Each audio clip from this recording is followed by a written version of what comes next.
के लोकसभा चुनाव के चौथे चरण की समाप्ति हो गई। उसके साथ ही पांचवें चरण जो है अंतिम दौर में पहुंचा है। हम बात कर रहे हैं बिहार के हाजीपुर की, जो कि वैशाली क्षेत्र के अंतर्गत आता है।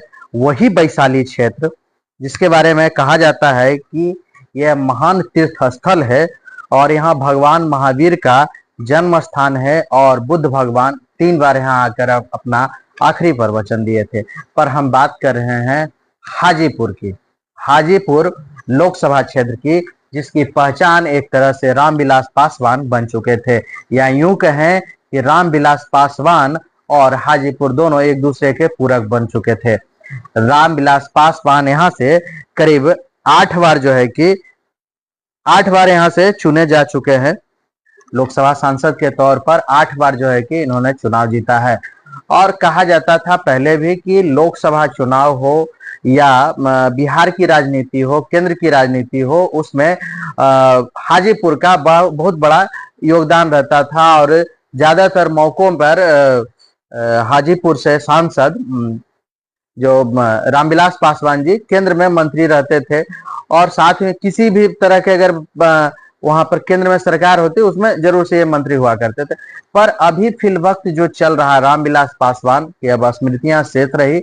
उनके सुपुत्र जो है चिराग पासवान पहले जमुई से लोकसभा सांसद थे। अब जो है कि उन्होंने अपने पिता के पैतृक सीट, जहां पर के जो है कि पिता जाते थे, जीत कर जाया करते थे, उसमें उनके चचा पशुपति कुमार पारस चुनाव जीतते आ रहे हैं।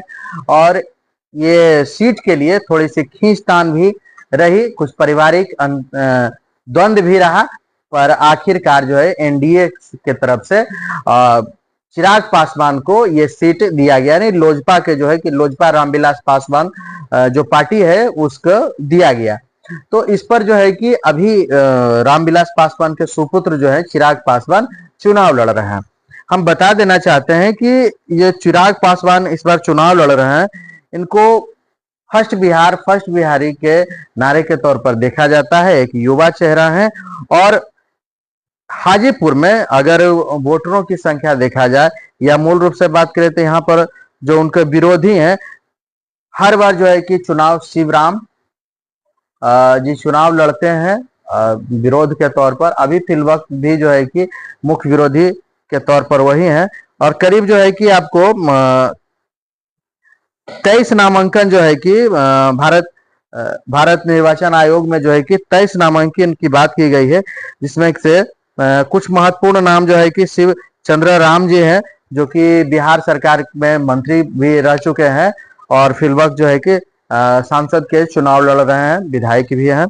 और इनके साथ जो है कि एक नाम और आता है और वो नाम आपका है राजकुमार पासवान के, जो कि है तो मूल पटना के हैं लेकिन अपनी राजनीतिक जो है कि हाजीपुर में करते हैं और एक तीसरे फैक्टर के रूप में अपने आप को स्थापित करने की कोशिश करते हैं।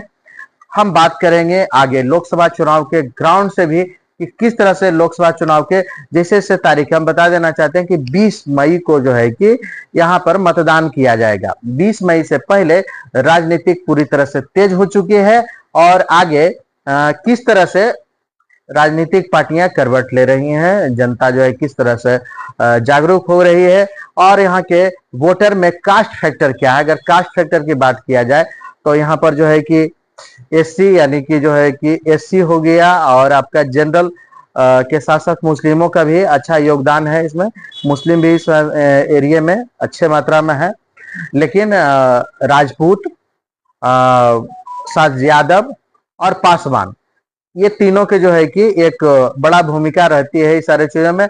लेकिन देखा गया है, अभी तक जो देखा गया है उसमें जो है कि रविदास और पासवान में ही मूल रूप से टक्कर रहती है। बाकी जो है कि अन्य जातियां जो है कि इसमें तड़के या छौंक का काम करते हैं। तो हर बार जो है कि रामविलास पासवान 2 बार चुनाव हारे हैं, तो उसमें जो है कि उनको रविदास ही हराया है। तो इस बार जो है कि चिराग पासवान किस तरह से अपने पिता के स्मृति को तेज करते हैं और कितने मार्जिन से जीतते हैं या क्या उनके सपने रह जाएंगे वो अधूरे से ही, इस सारी चीजों के आगे और भी बात करेंगे।